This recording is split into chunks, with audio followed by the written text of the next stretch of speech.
Currently there are 22 BMW 5 Series G30 and G31 models for sale in Germany with more than 300,000 kilometers. And I would bet that most, if not all of them, still have the original engine and gearbox. So from this angle, the reliability of these cars looks promising.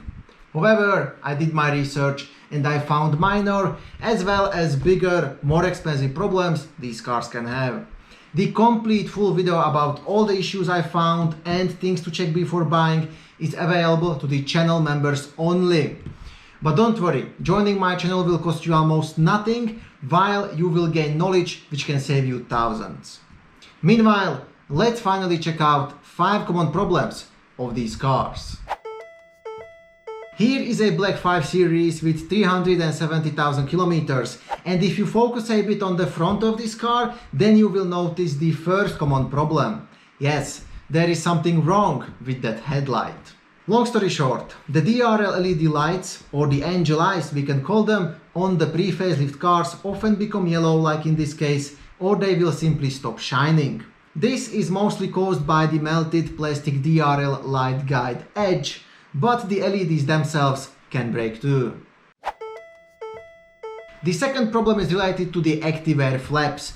All of these cars do have these plastic flaps in the front grille which can open or close automatically, unless they fail, of course. In many cases just the plastic mechanism gets jammed, but in other cases the actuator itself, which is connected to this mechanism, breaks. The good thing is that you can buy the actuator itself separately, and if just the mechanism is jammed, then it's enough to clean and lubricate it. So to extend the lifetime of this flimsy plastic mechanism, you should occasionally clean and grease it. By the way, with a good diagnostic software, you can actually test these flaps before buying. However, if they are already faulty, then there should be a fault code for these flaps stored in the system anyway. Additionally, some of these cars are equipped with lower active flaps in the front bumper too. These can of course fail as well, and in this case the upper grille flaps are not gonna work correctly either. Coolant leaks are another common problem of these cars. So sooner or later all of the engines will develop coolant leaks. However, the petrol engines, and especially the B48 and B58 petrol engines, will suffer from them not only sooner, but also more often.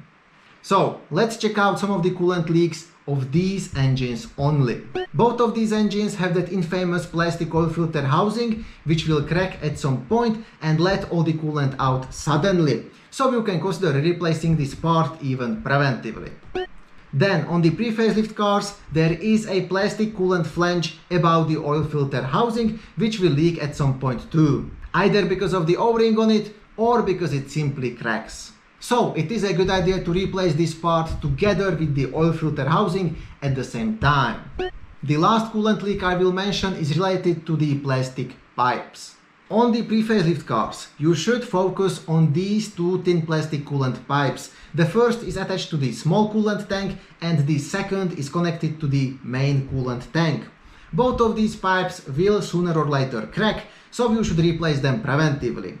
And by the way, the pipe which is connected to the main bigger coolant tank actually has a newer revision which is made completely from rubber. So apparently even at BMW they noticed that it is not a good idea to make this specific pipe from plastic. For more information about all the engines, including the suspicious N63 V8, join my channel and check out the full video about these cars. And to be honest, you should, because there are some other pretty important informations which can not only save you money, but also save your engine from damage. The fourth problem is related to the crank pulley. All of these engines except the V8 are equipped with this crank pulley damper which can fail, but mostly on the diesel engines. It can fail sometimes even before 100,000 kilometers. However, it can also last more than 200,000 kilometers, so no one knows when your crank pulley will fall apart.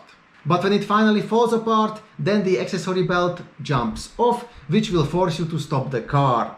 That's why it's a very good idea to at least regularly visually check this crank pulley.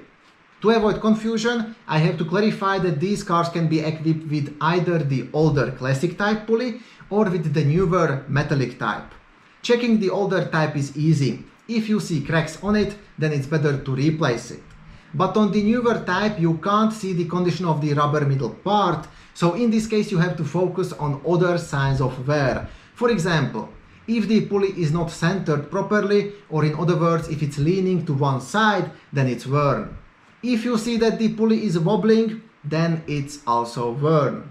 But the worn pulley can also cause vibrations in the body or a slight whistle of the accessory belt when the engine is still cold. The last common problem is related to the diesel engines only. Well, two common problems to be exact, since the intake manifold is somehow related to the EGR system. So first thing first, all the diesel engines have an intake manifold with plastic spheral flaps in it.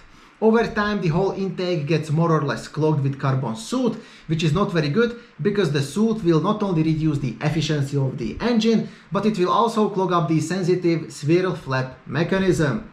Because of this, the mechanism will wear out and later it will fail completely as well, but mainly on the pre-facelift cars.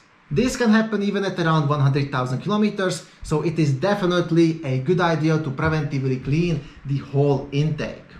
And lastly, there is the infamous EGR cooler, which can start to leak coolant internally the same way as on the predecessor and the same way as on many other diesel engine BMWs. On the pre-facelift cars, this leak can contribute to an engine fire, a big one, which is not very positive.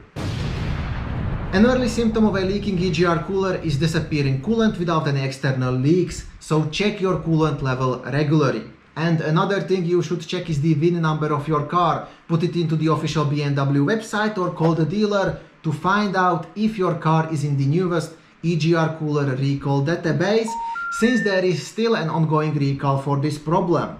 And you should look into this recall even if they already replaced the EGR cooler on your car in the past. That would be it. But as I said, if you want to see the complete full video about all the issues of these cars and things to check before buying, then join my channel. It's almost free and you are gonna get not only a full review of this BMW, but also some other uncensored ad-free content as well.